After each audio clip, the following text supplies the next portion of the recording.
Professor Eleanor Wright was having a terrible morning. Her alarm had failed to wake her, the milk in her fridge had gone bad, and now she was running late for her morning lecture at Oxford University. Still, being British, she refused to start her day without a proper cup of tea. The coffee shop near the Oxford train station was busy as usual. Eleanor clutched her freshly made cup of Earl Grey as she hurried through the crowd. That's when she noticed something odd on one of the benches, a slight shimmer in the air, like heat waves rising from hot pavement on a summer day. But it was October, and the morning was quite cool. "How strange," she muttered, moving closer to investigate. Just then, a group of rushing teenagers knocked into her elbow. The teacup flew from her hand, its contents splashing through the air. Instead of falling to the ground, the hot liquid seemed to hang in space. Then, something even more remarkable happened. The tea began to run down what appeared to be an invisible surface, creating golden brown tracks in midair. Eleanor blinked several times. She hadn't even had her morning tea yet, so she couldn't blame this on caffeine-induced hallucinations. "Oh dear," she said, reaching into her bag for tissues. As she moved to wipe away the tea, her hand touched something solid where there should have been nothing but air. The surface felt smooth and metallic. A soft humming filled the air, and the space in front of her began to ripple like disturbed water. Slowly, an object about the size of a small car became visible. It was sleek, silver, and clearly not of Earth origin. People around her began to notice. A few stopped to stare, phones already out and recording. Others hurried past, displaying that particular British talent for pretending nothing unusual was happening. "I really should have stayed in bed," Eleanor sighed, just as a panel on the side of the object slid open. Two figures stepped out. They were tall, humanoid, and wearing what looked like perfectly tailored business suits. The only thing that marked them as definitely not human was their slightly blue-tinted skin and the fact that they had just emerged from an invisible spacecraft. "Well," said the taller of the two in perfect BBC English, "this is rather embarrassing." Eleanor found herself automatically responding as any proper British person would. "I'm terribly sorry about the tea stains. I don't suppose they'll come out easily." The shorter alien pulled out something that looked like a silver pen. "Not to worry. Nothing our cleaning protocols can't handle." He, at least Eleanor assumed it was a he, pointed the device at the tea stains, which vanished instantly. "Though I must say, in all our years of observation, this is the first time anyone has detected our presence by spilling tea on our cloaking shield." By now, a small crowd had gathered, though they maintained a respectful distance. A few police officers appeared at the edges of the group, looking unsure about whether this qualified as a disturbance of the peace. "I'm Professor Eleanor Wright," she said, deciding that proper introductions were in order. "I teach linguistics at Oxford. Would you like to come to my office for a proper cup of tea? One that won't be spilled on any of your equipment?" The aliens looked at each other, then back at Eleanor. "That would be lovely," said the taller one. "We've been studying Earth for decades, trying to determine the right moment and method for first contact. We had rather elaborate plans involving your world governments." "But this works too," added his companion. "I'm particularly curious about this proper cup of tea you mentioned. Our research suggests it's of vital importance to your culture." As Eleanor led two aliens through the historic streets of Oxford, she couldn't help but smile at the absurdity of it all. Years of careful alien planning, undone by a spilled cup of Earl Grey. Somewhere in the universe, someone must be having a good laugh about this. Behind them, the spacecraft shimmered and vanished again. Though now that she knew what to look for, Eleanor could still see the faint outline. She made a mental note to ask them about their cloaking technology, right after she taught them the proper way to brew a cup of English tea. The United Nations building in New York was in chaos. World leaders had gathered for an emergency meeting after news of the Oxford incident spread across the globe. Security teams rushed about, diplomats argued in dozens of languages, and someone had forgotten to order enough chairs for all the emergency delegates. In the middle of this storm of activity stood Dr. James Harrison, feeling very much out of place. The Cambridge physicist had been called in as a scientific advisor, though he wasn't quite sure why. He kept fiddling with his bow tie, which refused to stay straight. "Stop touching it," Eleanor Wright whispered beside him. In the 3 days since she'd spilled tea on an alien spaceship, she'd somehow become Earth's unofficial alien expert. "You're making me nervous." "I'm making you nervous," James whispered back. "There are aliens coming to meet with the UN, and my crooked bow tie is what's making you nervous." Before Eleanor could answer, the main doors opened. The 2 aliens from Oxford walked in, followed by 3 more of their kind. They still wore perfect suits, though their blue skin seemed to shimmer slightly under the fluorescent lights. The UN Secretary-General stepped forward to greet them, but tripped slightly on the carpet. Without missing a beat, the lead alien reached out to steady him. "Mind the step," the alien said pleasantly. "We've noticed humans have a remarkable talent for finding ways to trip over things. We've lost count of how many of our invisible observation posts were discovered because someone walked into them." The Secretary-General blinked, clearly unsure how to respond to this.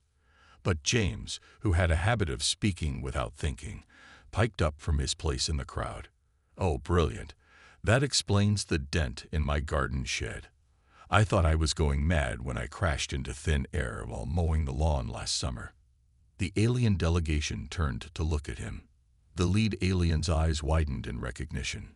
"Dr. James Harrison, we've been following your work on quantum mechanics. Your paper on particle entanglement was fascinating, even though you wrote half of it on a pizza box." James turned bright red. "You've read my papers?" "Of course. Though we must admit, your approach to physics is unique. You solved in 3 hours what took our scientists 3 years, simply because you didn't know it was supposed to be impossible." The formal atmosphere in the room began to crack. World leaders watched in amazement as James and the alien chief scientist launched into an animated discussion about physics, complete with equations drawn on a napkin James pulled from his pocket. Eleanor found herself talking to another alien about languages. "You speak English very well," she said. "Thank you. We learned from your BBC broadcasts, though we're still confused about something called Monty Python. Is it a religious text?" "Not exactly," Eleanor replied, trying not to laugh. The meeting that was supposed to be a formal first contact turned into something more like a friendly gathering. The aliens, who called themselves the Observers, explained their role in the galaxy. They were part of a larger community of spacefaring races, and they had been watching Earth to determine if humans were ready to join them. "We had a whole series of tests planned," one observer explained to the assembled leaders. "But your Professor Wright and Dr. Harrison have already shown us something interesting about humans." "What's that?" asked the British Prime Minister. "You're wonderfully unpredictable. In all our years of observing different species, no one has ever discovered us by spilling tea. And no one has ever solved complex physics problems using pizza boxes as notepaper." James looked down at his shoes. The pizza was quite good, if that helps. The meeting continued well into the evening. By the end, initial agreements had been made for further diplomatic talks. As everyone prepared to leave, the lead observer turned to Eleanor and James. "We'd like you both to continue acting as our primary contacts with humanity. You seem to have a knack for, what do you humans call it?" "Ah yes, winging it." Eleanor and James looked at each other. Somehow, they had become humanity's ambassadors to the stars, all because of spilled tea and pizza box physics. It wasn't quite how first contact was supposed to go, but it seemed to be working rather well. Thomas Bennett had run the Green Dragon pub in the Cotswolds for 20 years. He'd seen all sorts of customers come through his doors, but never aliens. Until today. "Another round of shepherd's pie for our friends from space?" he asked, trying to keep his voice steady as he approached the table where 3 observers sat with Eleanor Wright and James Harrison. "Yes, please," said the lead observer, who had asked to be called Robert because his real name was unpronounceable by human tongues. "We find this combination of meat, potatoes, and vegetables most intriguing, especially with this brown liquid you call gravy." The aliens had chosen the British countryside for their Earth base, claiming they found its organized chaos comforting. Their ship, now visible and parked in a nearby field, had become a tourist attraction, though most visitors were too polite to do more than take quick photos before hurrying away. "The sheep seem unbothered by our presence," noted the second observer, Mary, another chosen name. She was their cultural specialist and had developed a fascination with Earth's animals, unlike the cows, who keep trying to lick the ship's hull. James looked up from his notebook where he'd been scribbling equations. "That's probably because of the mineral content in your ship's outer coating. Cows love salt licks." "Fascinating." Mary pulled out her own device to make notes. "Your animals show remarkable adaptive behaviors, just like humans." Thomas returned with 3 more servings of shepherd's pie. He'd had to make triple his usual amount since the observers had discovered it. "They seem to love Earth food, especially British comfort dishes. The thing I don't understand," Thomas said as he set down the plates, "is why you lot chose my pub as your meeting place. Surely there are fancier places in London." Eleanor smiled. "That's exactly why they chose here, Tom. They wanted to see real human culture, not the polished diplomatic version." The third observer, who went by Peter, nodded enthusiastically. "This establishment is perfect. It has what we call authentic character. Also, your sticky toffee pudding has been classified as a Category 1 cultural treasure in our database." Thomas nearly dropped his serving tray. "My pudding is what?" "Oh yes," Robert said, taking another bite of shepherd's pie. "We've been secretly documenting Earth's cultural achievements for decades. Your pudding ranks alongside Shakespeare and the Beatles." The pub door opened, and a group of locals walked in. They nodded politely to the aliens, British Reserve at its finest, and took their usual table. Within minutes, they were engaged in their regular evening quiz game, now with added questions about space. "You see," Mary gestured excitedly, "this is why we find humans so interesting. Any other species would be completely disrupted by our presence, but humans just adapt. They add us to their quiz questions and continue as normal." James looked thoughtful. "We're good at making the extraordinary ordinary, I suppose. It's a very British trait, really. The world could be ending, but we'd still queue for the bus." Eleanor watched as Thomas began teaching Peter how to pull a proper pint of ale. The alien's blue hands were surprisingly good at managing the tap, though his first attempt had more foam than beer. "Your species has a remarkable ability to find joy in small things," Robert observed. "Most advanced civilizations lose that as they develop. They become too focused on efficiency and progress." "Well," Eleanor said, "there's nothing more efficient than enjoying what you have. Less effort that way." The evening continued with more food, more drinks, and more cultural exchange. The locals taught the observers how to play darts. They were terrible at it, while the aliens shared stories about other worlds, though they were careful not to reveal too much too soon. As Thomas watched from behind his bar, he realized something important was happening in his little pub. This wasn't just cultural exchange. It was friendship forming between two species, built on shepherd's pie, sticky toffee pudding, and the simple pleasure of a good conversation in a cozy pub. "More gravy?" he asked, approaching the table again. All 3 observers raised their hands eagerly. Some things, it seemed, were universal. 2 weeks after the pub became the unofficial alien embassy, Eleanor and James found themselves in a rather unusual meeting. The observers had converted a barn near the Green Dragon into a conference room, complete with holographic displays showing star maps and alien text. "So let me get this straight," Eleanor said, staring at Robert. "There's a whole community of alien civilizations out there called the Galactic Commonwealth." "Correct," Robert replied, adjusting his tie. The observers had become quite fond of Earth fashion, and we believe Earth is ready to be considered for membership. James, who had been doodling equations on a napkin again, looked up. That's good news, isn't it? Well, Mary said, touching a control that made the star map zoom in on Earth's solar system. There's a catch. Every potential member must pass a series of tests. Peter brought up another hologram showing a list of challenges. Most species take months, sometimes years to prepare. The tests assess technological advancement, diplomatic capability, cultural stability, and problem-solving skills. Eleanor read through the list, her eyes widening.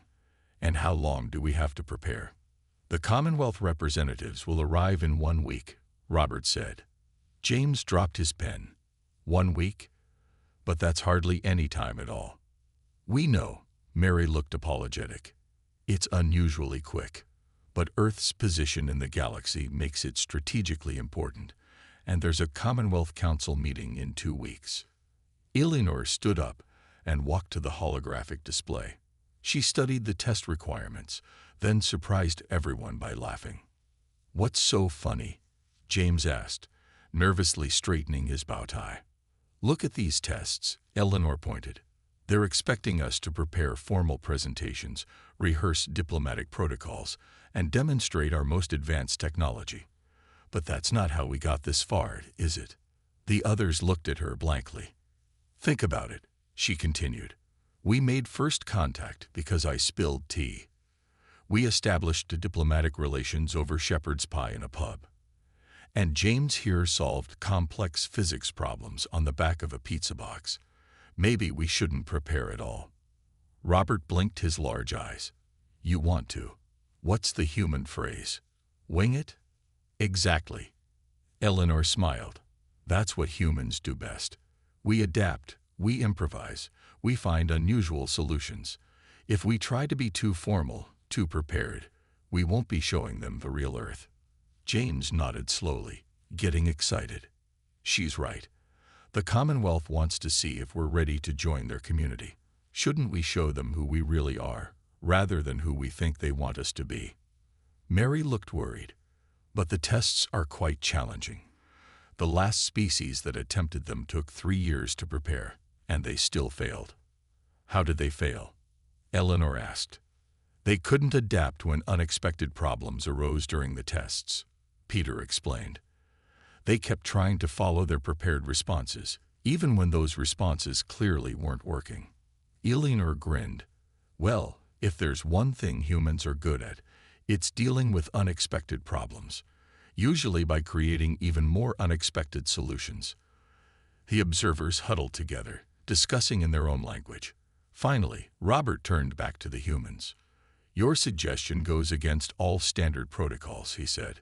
It's risky, unpredictable, and completely unorthodox. He paused, then smiled. In other words, it's perfectly human. We approve. James raised his hand. Quick question. Can we use the green dragon as our base for the tests? I think better when there's sticky toffee pudding available. Actually, Mary said, checking her data pad, Thomas's pub would be perfect. The Commonwealth representatives should see how humans interact in their natural environment. As they finished the meeting, Eleanor felt a mix of excitement and nervousness. In 1 week, they would either make history by joining the Galactic Commonwealth, or they would fail spectacularly. Either way, they would do it their way, the human way. Right then, she said, let's head to the pub and start not preparing.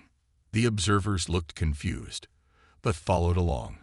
They were getting used to human contradictions, and they had to admit they were curious to see how this would turn out. The Commonwealth representatives arrived on a misty Tuesday morning. Their ship, 3 times larger than the observer's vessel, landed in the field next to the Green Dragon, accidentally frightening Thomas's sheep into the next county. Well, that's a bit awkward, Captain William Foster said, watching the sheep run away.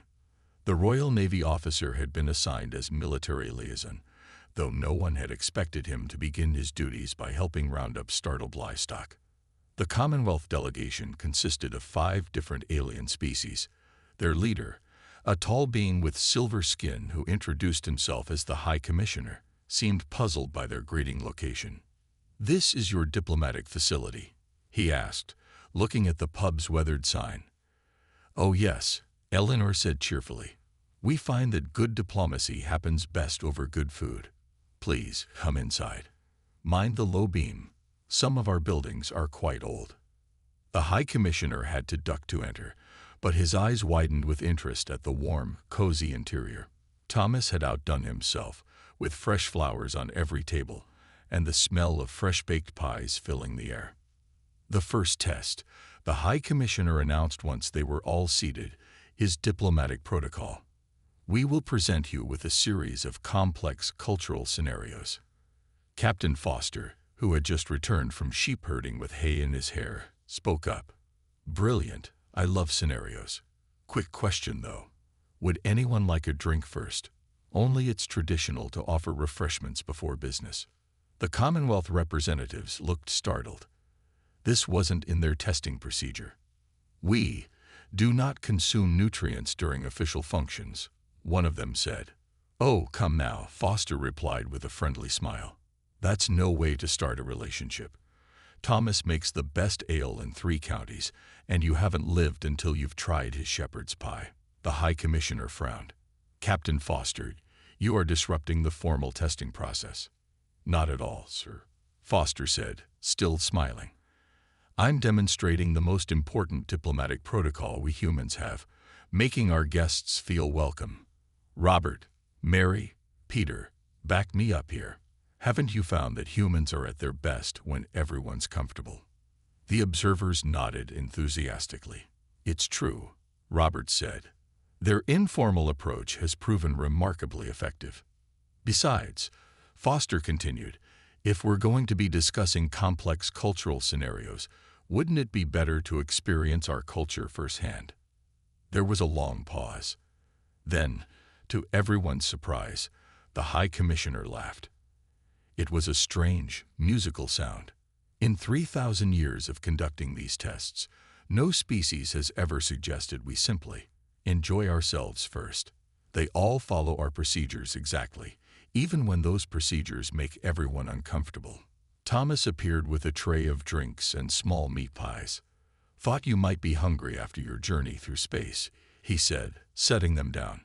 "The pies are just out of the oven, so mind they don't burn your tongues." "Do aliens have tongues?" "Never mind, just be careful. They're hot." The Commonwealth representatives looked at the food with curiosity. One of them carefully picked up a pie. "This is most irregular," the High Commissioner said. Then he smiled. "But Captain Foster makes an excellent point about experiencing culture firsthand." He took a bite of the pie. His silver eyes widened. "This is remarkable. What do you call this?" "Just a simple meat pie," Thomas said modestly. "Family recipe." The afternoon continued, with the formal diplomatic scenarios being discussed over food and drinks. To everyone's amazement, the High Commissioner declared that Earth had passed the first test with flying colors. "But we didn't follow any of the protocols," James pointed out. "No," the High Commissioner agreed. "You created a better one.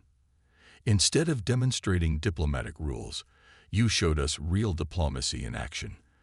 That's far more valuable." Captain Foster beamed. "Splendid. Now, who's ready for dessert? Thomas makes a sticky toffee pudding that's literally out of this world." Well, not literally yet, but it could be. As Thomas headed to the kitchen, Eleanor and James exchanged glances. One test down, several to go. Maybe this winging it approach would work after all. The second test came the following morning. The High Commissioner placed a strange, glowing cube on one of the pub's wooden tables. "This is a quantum harmonizer," he explained. "Your species must demonstrate technological understanding by optimizing its energy output." Lucy Parker, a young engineering student who had been helping James with his calculations, stared at the cube with fascination. She had only come to the pub to return James's borrowed physics textbook, but now found herself in the middle of an alien technology test.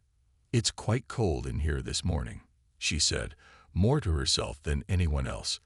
The pub's heating had broken down, and Thomas hadn't been able to get the repair person to come out yet. The High Commissioner looked confused. The temperature is not relevant to the test. No, of course not, Lucy said absently, still studying the cube. It's just that my tea's getting cold rather quickly.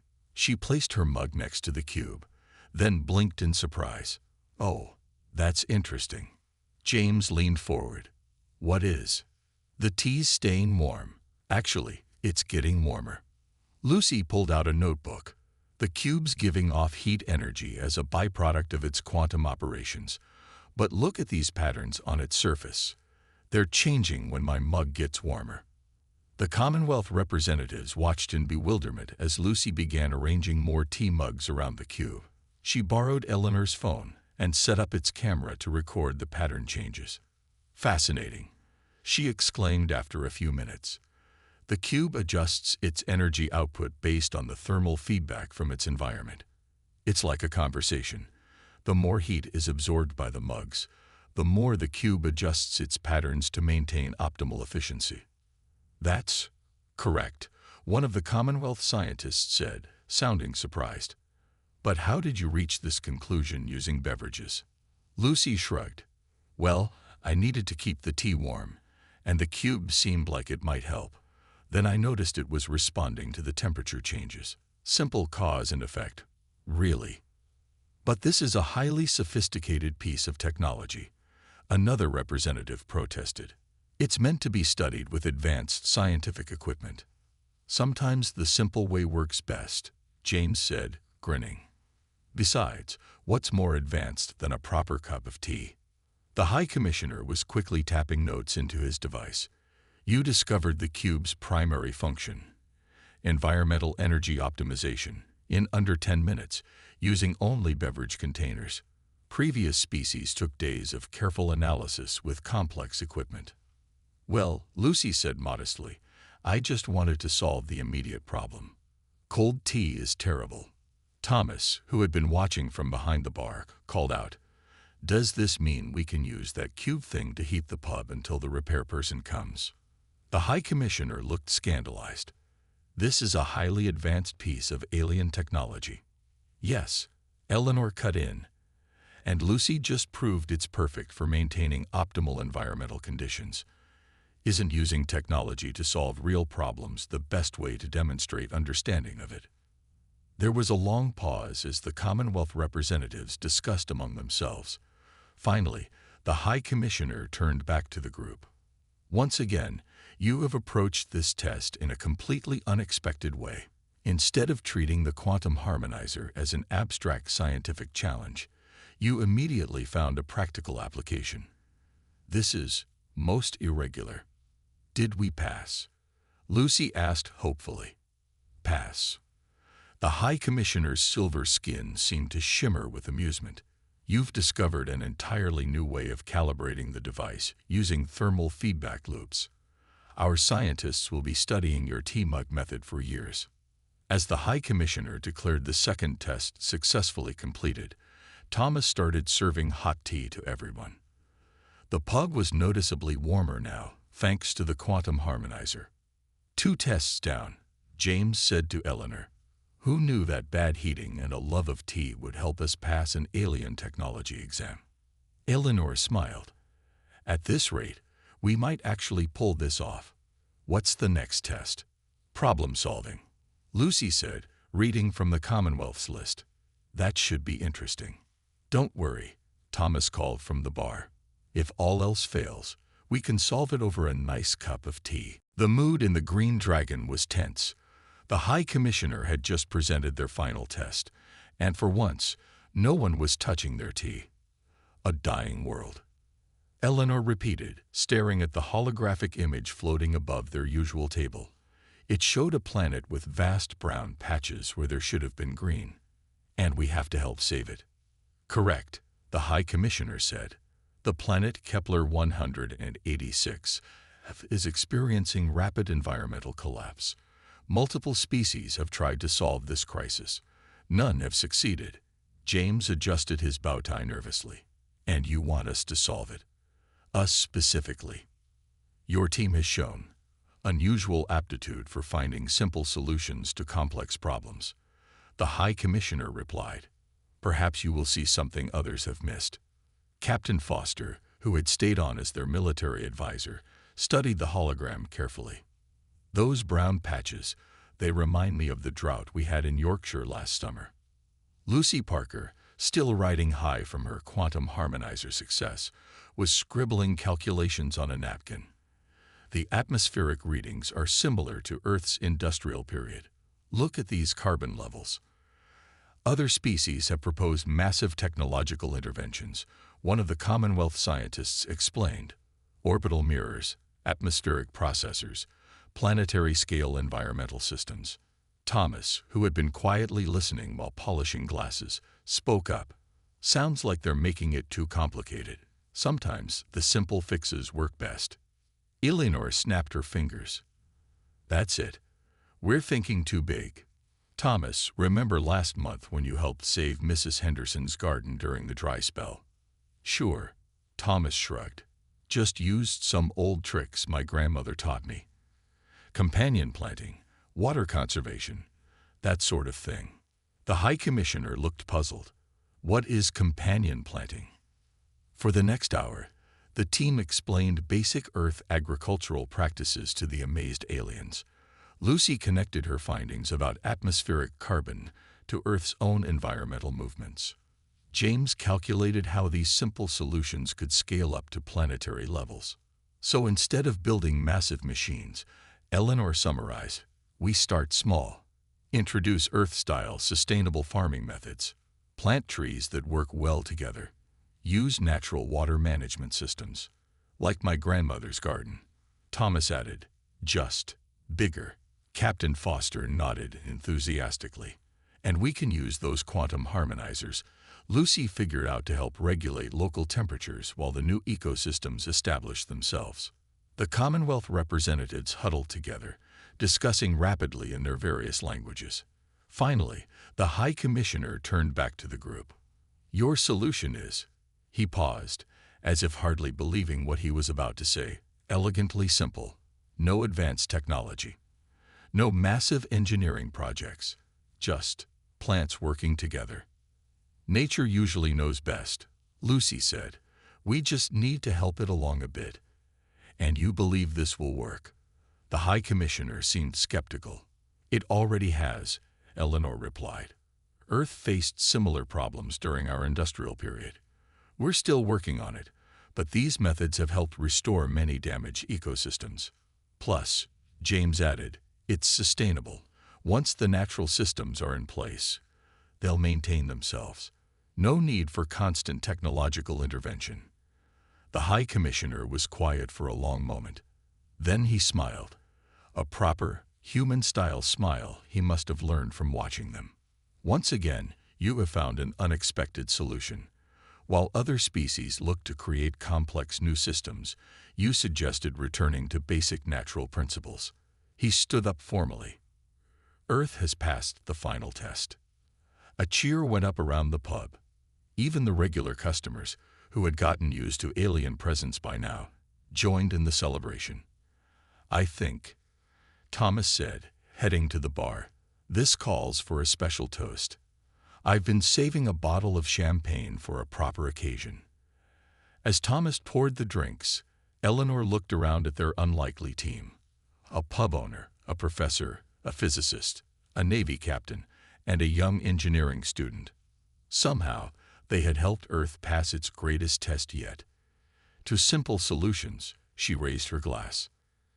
To simple solutions, everyone echoed, aliens and humans alike. The High Commissioner took his first sip of champagne. His eyes widened in surprise and delight. "Remarkable," he declared. "Perhaps we should add this to our testing protocols." 1 month after the final test, the Green Dragon pub was busier than ever. Aliens from a dozen different worlds sat at tables alongside regular customers, all enjoying Thomas's cooking and sharing stories. The pub had officially been designated as Earth's first interstellar embassy, much to the amusement of the local planning committee. "I still can't quite believe it," Thomas said, serving a plate of shepherd's pie to a group of beings who seemed to be made entirely of light. My pub, an embassy. Eleanor, James, and Lucy sat at their usual table, joined by Robert, Mary, and Peter. Captain Foster was regaling a group of alien diplomats with tales of naval adventures, growing more dramatic with each telling. The Commonwealth Council meets tomorrow to formally approve Earth's membership, Robert announced. They've already started implementing your environmental solution on Kepler 186f. The first progress reports are very positive. Who would have thought? Lucy mused. All those advanced civilizations, and nobody thought to try grandmother's gardening tips. The pub door opened, and the High Commissioner entered, ducking carefully under the low beam. He'd finally stopped wearing his formal robes, instead sporting a tweed jacket that James had helped him pick out. "Ah, good you're all here," he said, joining their table. "I've just received word from the council. They have a special request." Eleanor felt a moment of worry. Nothing's gone wrong, has it? Quite the opposite. The High Commissioner smiled. They want Earth to take charge of the Commonwealth's new Department of Simple Solutions. It seems your approach to problem-solving has attracted quite a lot of attention. James nearly choked on his tea. They want us to what? Your species has a remarkable talent for finding straightforward answers to complex problems, the High Commissioner explained. The Council believes this perspective could be valuable across the galaxy. But we didn't do anything special, Thomas called from behind the bar. We just used common sense. Exactly, Mary exclaimed. That's what makes it so remarkable. You see simple solutions where others see only complexity. The High Commissioner pulled out a small device and placed it on the table. It projected images of other worlds, each facing different challenges. We have engineering problems on Proxima, diplomatic tensions in the TRAPPIST system, and environmental issues on dozens of colonies, he explained. The Council thinks your, what did you call it, winging it approach might help. So Earth's grand contribution to galactic civilization, Eleanor said slowly, is teaching advanced species how to keep things simple. Indeed, the High Commissioner nodded. Though we prefer to call it the Earth method in official documents, winging it doesn't translate well into most languages. Lucy raised her hand. Quick question. Does this mean we get to visit other worlds? Of course, we'll need Earth representatives throughout the Commonwealth. Though, he added with a twinkle in his eye, we'd like to keep the Green Dragon as our main headquarters. The Council has grown quite fond of sticky toffee pudding. Thomas beamed with pride. I'll need to train some staff from other planets. Can't have the pub running out of food while I'm off teaching alien chefs how to make proper gravy. As the evening continued, more aliens arrived to congratulate the Earth team. The pub was filled with laughter, stories, and the occasional light show from the more energy-based species. You know what this means, Captain Foster said, joining their table.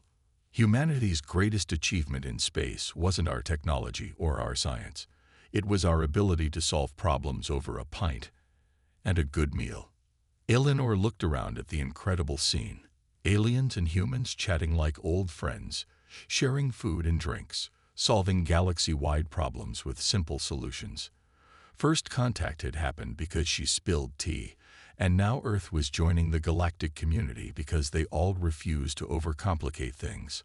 I'll drink to that, she said, raising her glass.